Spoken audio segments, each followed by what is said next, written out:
Hey there! Okay, I want to start this video off by saying Happy New Year. Low-key, high-key, sorry. High-key sorry that I disappeared for months at a time. Life has been busy. The end of 2025 was crazy. But hopefully with this new year, I'll be able to get more videos together. And I'll be able to keep talking about the things that I love. I want to say thank you to all of my friends and all of the other people that watched my other two videos, especially the one I posted during Pride Month. That one specifically meant a lot to me. And this video is actually going to be a little bit similar to my last one, so I hope you guys enjoy. The official definition of queerbait is written in the Oxford Dictionary as the incorporation of apparently LGBTQ characters or relationships into a film, television show, etc. as a means of appealing to an LGBTQ audience while maintaining ambiguity about the character's sexuality. Now, I think a lot of people get this term wrong. For some reason, people think that this is a term that we can use when talking about real people, but it's not. So let me just preface this by saying this is about characters. This is about show writers. This is about fictional people. So I don't want to hear any of that shit about this person queerbaited, that person queerbaited. This is about TV shows. This is about fiction. What I really want to talk about today is obviously Stranger Things and just queerbaiting as a whole and what I thought of the end of the season. I have loved Stranger Things for so long.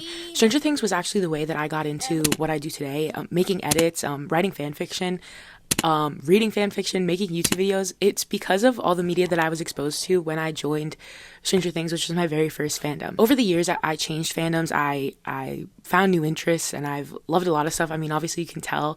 I posted, my very first video on here was about Buddy, Buck and Eddie from 911. Who are we lying to? Who are we lying to? The closet is not even glass, girl. You're like standing at the door saying, help! A show that I love deeply, and I'm deep within that fandom. So obviously there's been a lot of change, but Stranger Things will always hold a special place in my heart because it was the first TV show, it was the first piece of media that I've ever been so involved in that I found a community within it. I've met some of my best friends through this community, and this show has really meant a lot to me in the past 9.5 years. I think I was about 8 or 9 when Stranger Things first came out, and at first I wasn't allowed to watch it because my parents thought it was a little bit too dark. My cousins also thought it was a bit too dark, but they were the ones who had mentioned it, and they're like, oh, she'll get too scared. But I hadn't been using my mom's phone a lot, so I remember it vividly. Sitting down in my room on my mom's old iPhone 6, the rose gold one, and I had wired headphones in, the little earbuds that came with iPhones. And I remember sitting in my bed and I had my nightlight on and I was under the covers and I was watching the first season of Stranger Things and I was terrified. My cousins were right. I was so scared because everything it was done so well and the monsters were scary. I was so scared of the Demogorgon for so long because it was just that scary. And as time went on, I became less scared of it because it became my favorite show. Obviously, I wasn't immediately online once I joined the Stranger Things fandom, but I would consider myself in the fandom because I watched the show consistently and I loved talking about it. Stranger Things is actually how I met my lifelong best friend. We had gone to school together and I remember this day so vividly. I always sat at the front of the bus because I didn't really talk to anyone, but I had heard my now best friend talking near the back of the bus about Stranger Things. And I turned around and I said, I love that show. And from then on, we just started talking about Stranger Things and that's how we grew closer. As we grew up, we became more online and we talked about Stranger Things. We shared fan theories. We loved talking about the characters, the actors. She told me to watch it and I loved it because Finn Wolfhard was in it and we bonded over all that stuff. And it was just, it was just one of the best things that's ever happened to me. So make no mistake, I love Stranger Things. This show has such a strong, special place in my heart. And no matter what I say today, I want it to be known that I do owe a lot to the show.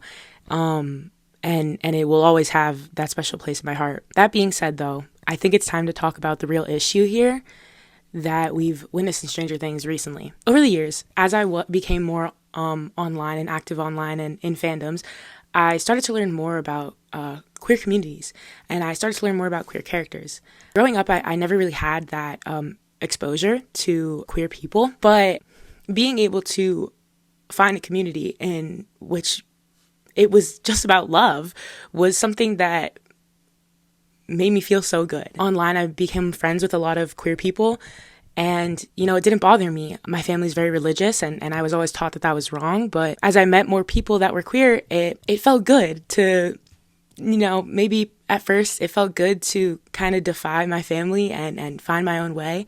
But it also felt good because these people were genuine and real people with feelings that just wanted to experience love. From then on, I became an ally, and I loved watching queer media. I started watching more shows that had a queer narrative to them, and eventually I started to find myself realizing that I relate to a lot of this. I felt this way a lot. Another show that I watched when I was younger that really helped me out was She-Ra and the Princesses of Power. And in it, the main romantic ship is between two girls. And it's something that I had never seen before. I was around the same age when I started watching that, as well as Stranger Things. And I just felt so seen.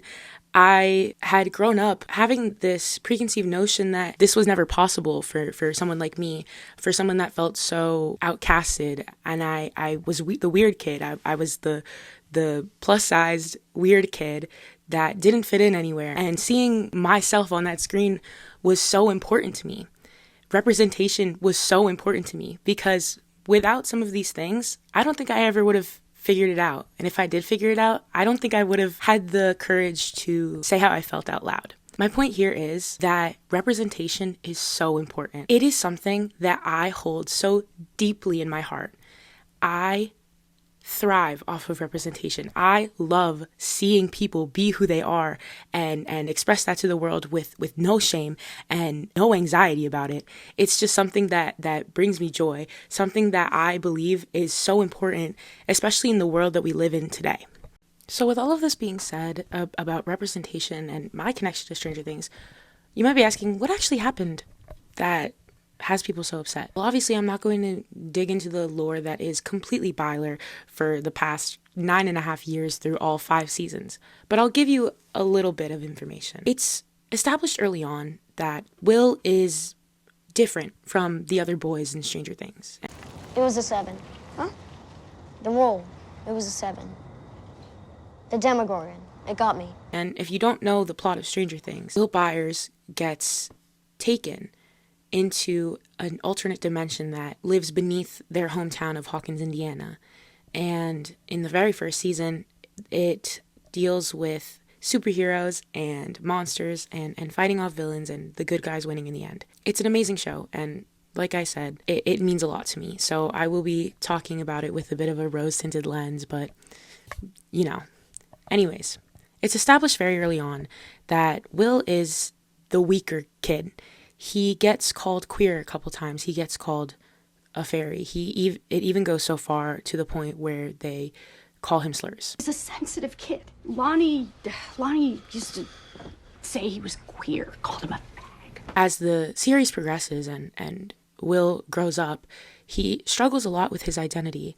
The main point of season 4 being that he understands that he's different, and to him, he thinks that being different is a mistake. When you're different, sometimes you feel like a mistake. But in this specific scene, he also states that his best friend, his childhood best friend of many years, Mike Wheeler, is the reason he feels like he's not a mistake. But you make her feel like she's not a mistake at all, like she's better for being different. And that gives her the courage to fight on. This scene specifically was so emotionally powerful, especially with the writing here. I feel like it was very intentional with how they wanted it to be. And had this been the end of the Byler narrative, I feel like that would have been enough. We see that Will is a queer character. Obviously, I mean, you'd have to not have eyes to understand, but if they really wanted to shut Byler down, which is what the Duffer Brothers claim, they claim that It was never in the cards for Byler to happen. They weren't thinking about it.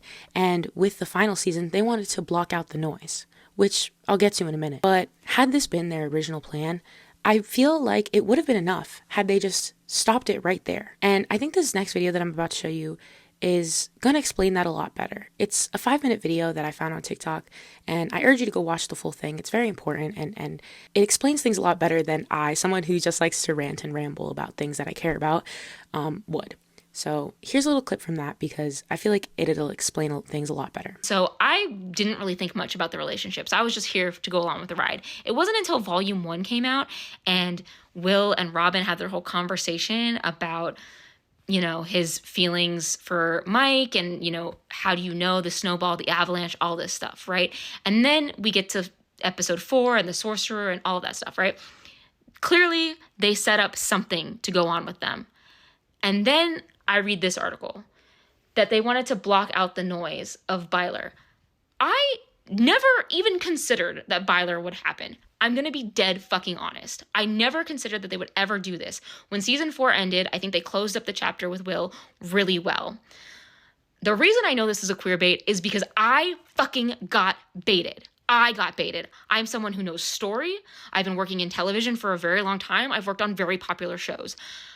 I do not understand how you could do this and say, oh, we were blocking out the shipping noise. You clearly weren't. You clearly thought a lot about the shippers because the way they handled both Will and Mike's relationship and Mike and Elle's relationship shows that they were thinking about how to pull people along and make them think they were going to go in different directions.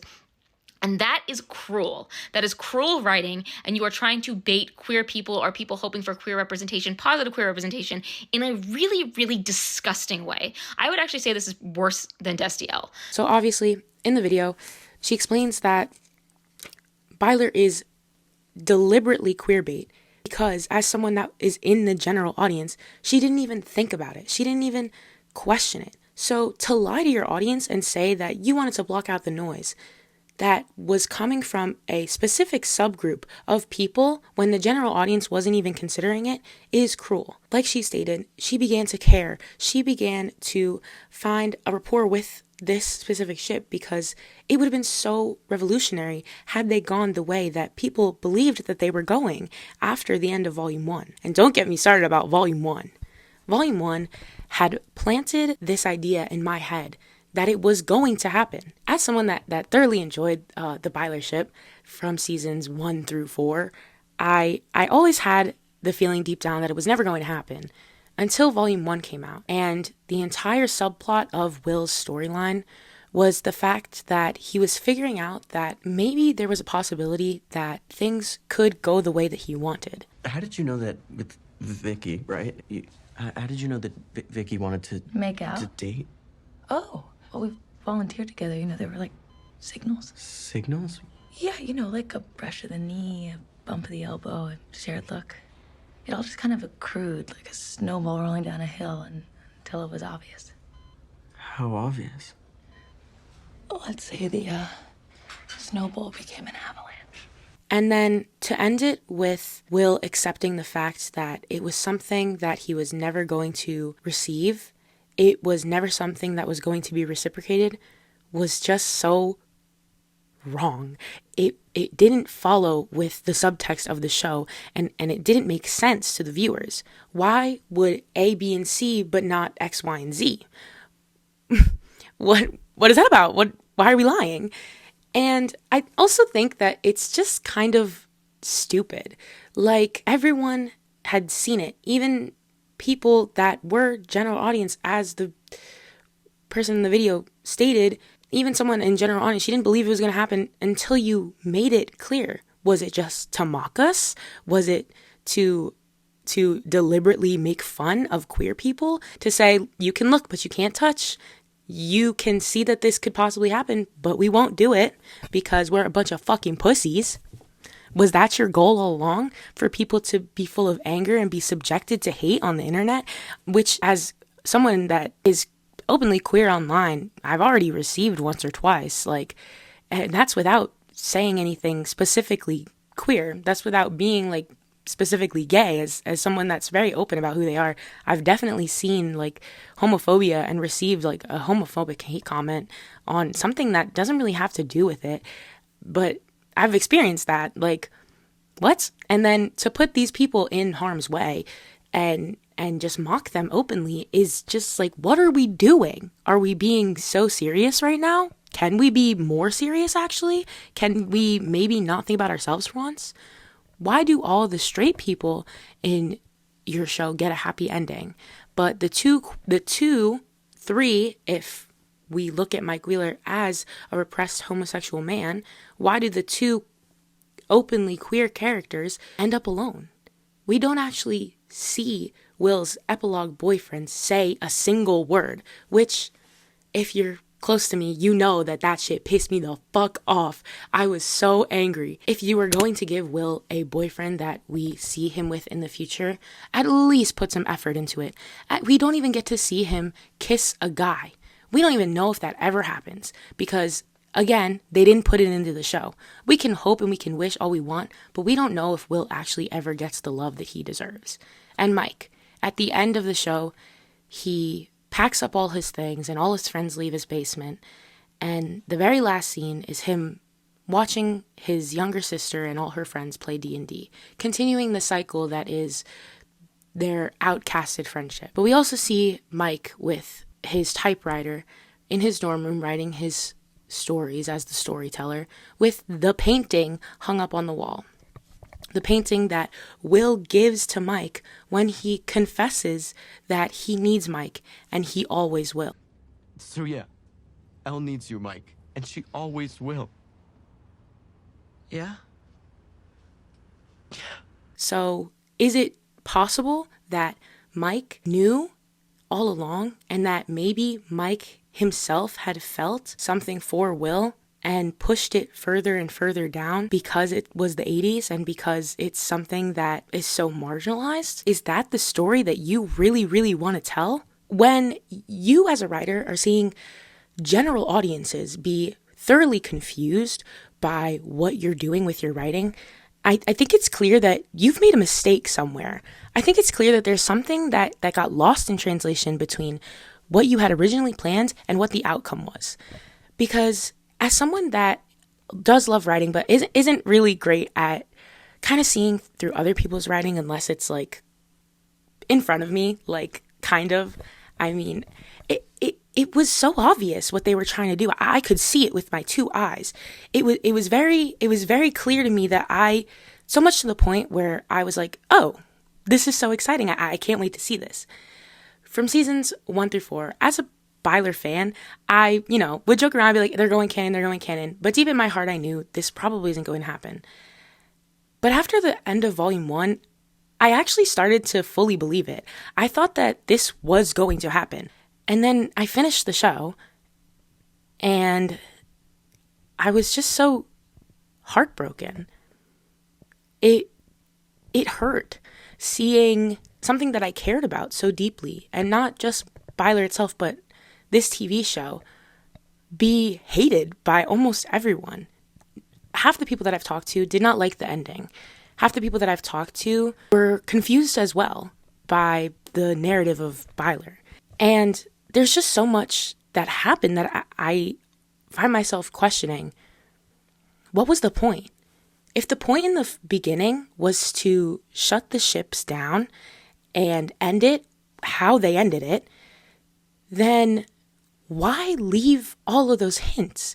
Why plant these seeds that people had dug for and found and genuinely bait people, queer bait people, to make them believe that you were going to do something that you had never planned in the first place? I truly believe that these people had fully planned on this because they knew the revenue and the exposure they would get from it.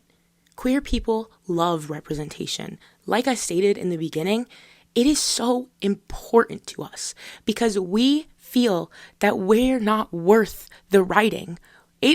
Maybe that's my own opinion, but I've seen it stated before that to be represented is to feel like you're worth being seen. And to take that away from someone for something that they care about so deeply is cruel. That is cruel. It is wrong, and it is not fair to the people that feel this way. It's not fair to the people out there that thought they were going to get one thing and were served with another. It's just mean, and that's what they are. Everything nowadays is about how they're going to be perceived.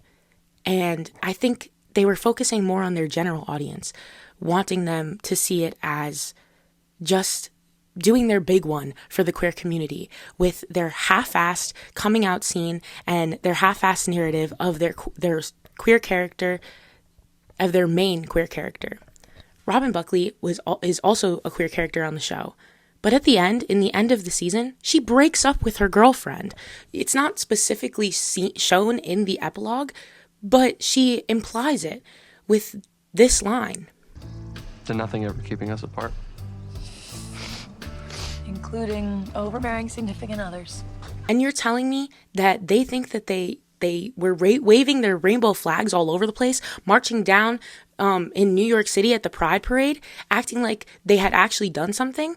No.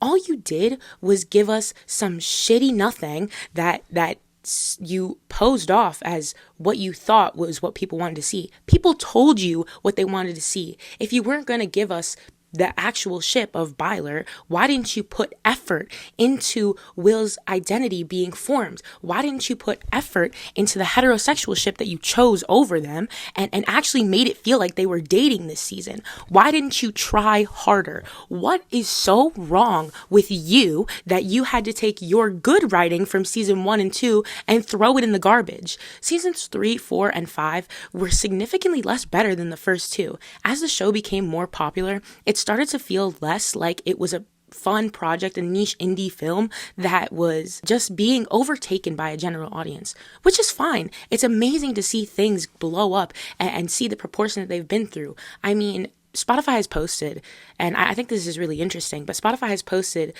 statistics for the song that is used in that blog, Purple Rain by Prince. And the stream increases by about 200% on his Spotify page. And that is amazing. But imagine how more amazing it and how positive it would have been for the LGBTQ community if you had given them something meaningful, if you had given them something that mattered. You gave us 3-second clip of Will being watered down to simply his sexuality. And with that, deep happiness and acceptance. And did you seriously use the word acceptance to describe what you think queer people deserve? This is such a step back from the Sorcerer episode, when we thought that you thought being gay gave him power, that being able to be fully himself, not so goddamn scared, would give him the power to handle people who may or may not accept him. We don't want acceptance or to be tolerated. We want freedom and respect. There's nothing to accept about us because there's nothing wrong with us. My favorite character in the show is Mike Wheeler. I feel like if this was what they originally planned, I feel like he was an amazingly written character. He had depth and nuance, and he was the heart of the party. He was the leader, if you will, named the Paladin in their D&D games, meaning he was basically a knight of some sort. And season 1 and 2, he did amazing. He's my favorite character of the series, and I feel like I connected with him in a way. Like I said before, representation matters. And as I got to see more of a queer narrative online, I started to kind of notice things in Mike Wheeler that I had noticed in myself when I was figuring out that I was queer. And as time went on, I truly believe that was the direction that they were going. Mike perfectly embodied internalized homophobia to me, but I know that it wasn't just me because I've seen it stated before that he was an amazing character written as a repressed homosexual. And then he ends up alone. His girlfriend dies, and he ends up alone, writing a story for his friends where he doesn't even seem completely content. And that's what's heartbreaking. Is what you're telling me is that's my future? If I didn't have the people that I have surrounding me, if I didn't have that representation, that's what I end up with. 40 years from now, I hide myself in my room and I write my stories and I feel okay, but I never get to fully live the truth that I want. And you're telling me that all of the hints and the what ifs that you said you never wanted to see, you just shut those down because what? You're scared? You're scared. Queer people are terrified. Queer people are terrified every days of their lives. And I don't ever want to hear it from you, a straight writer, that this just wasn't in the cards for them. Why are you lying? Why are you lying to your audience? Why are you lying to yourself? I mean, does it have to do with your divorce? Does it have to do with your divorce? Have you heard about Divorcegate, Mr. Duffer? Because a lot of people are just lashing back at you. Sorry, I'm getting carried away. But I do think that is funny. I think that people throwing his divorce back in his face and calling his ex-wife his Tammy is hilarious. But I digress. The direction that they went in just didn't make sense to a lot of people, including myself. Even the people that were there for the sci-fi and the main storyline felt disappointed by what they were given. The villains died too fast, and they low-key beat everyone with the power of friendship. As someone that loves sci-fi and horror, but also loves being in the fandom of it all, I felt both these ways. To see my favorite show get botched into something that just wasn't how I believed it would happen at all just made me cry. I cried a lot at the end of the finale because not only was my favorite show ending, it made me realize that I was growing up as well.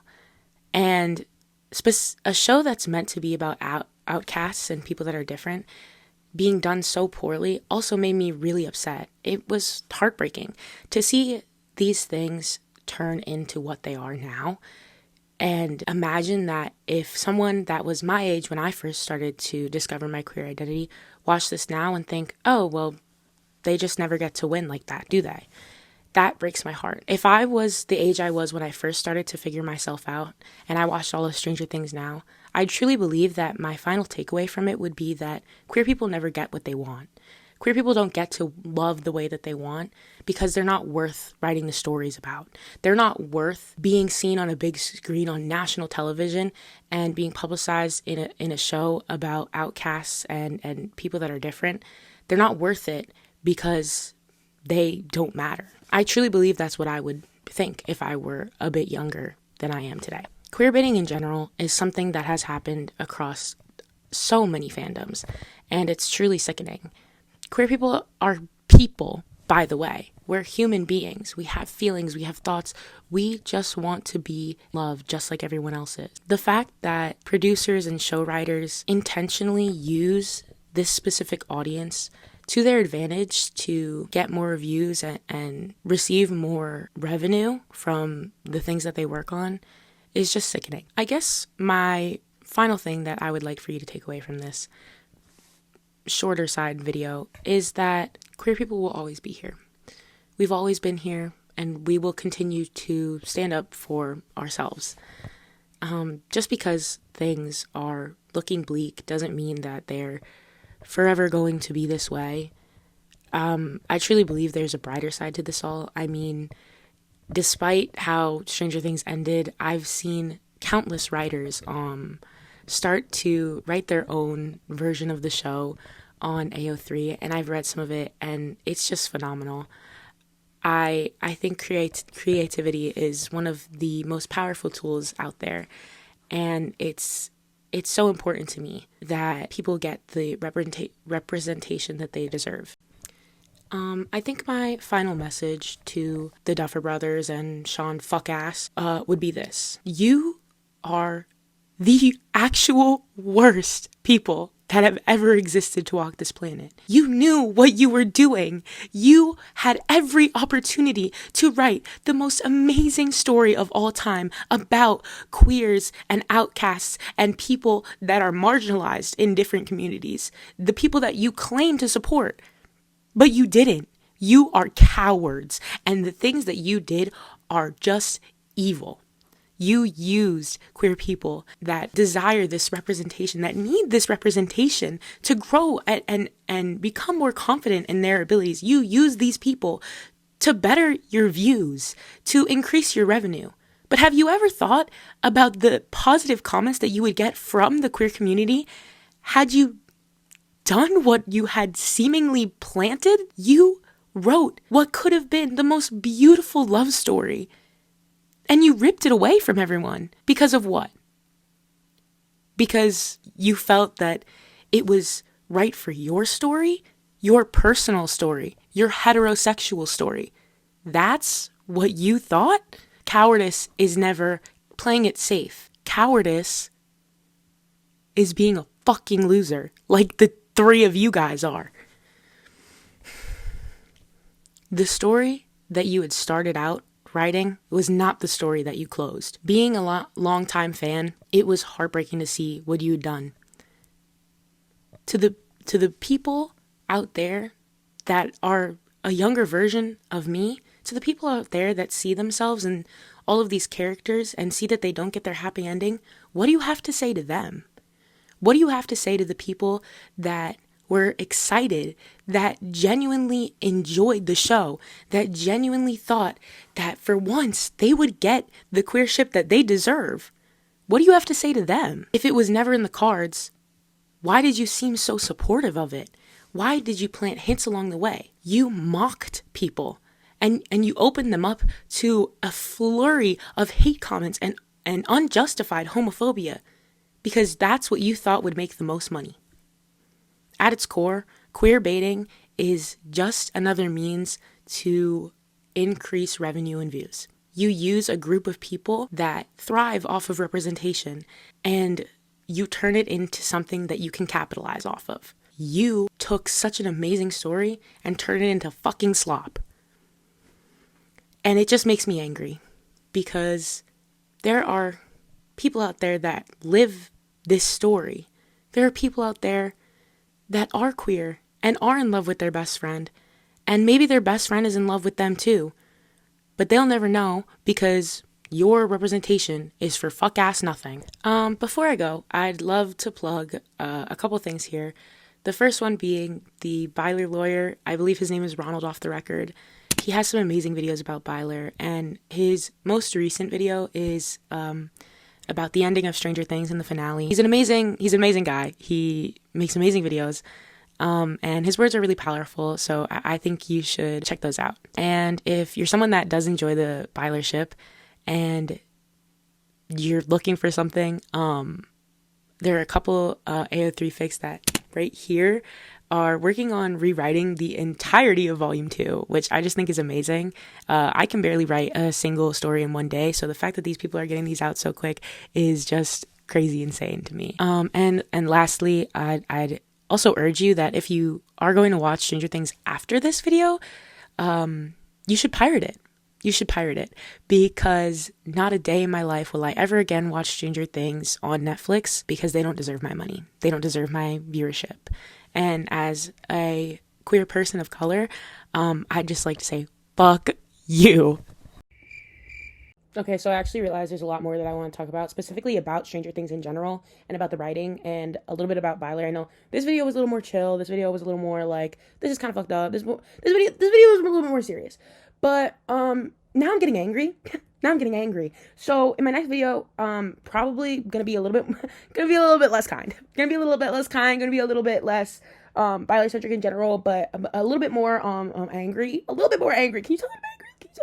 A little bit more angry, and a little bit more upset. So I will see you guys in the next one. The next one coming soon.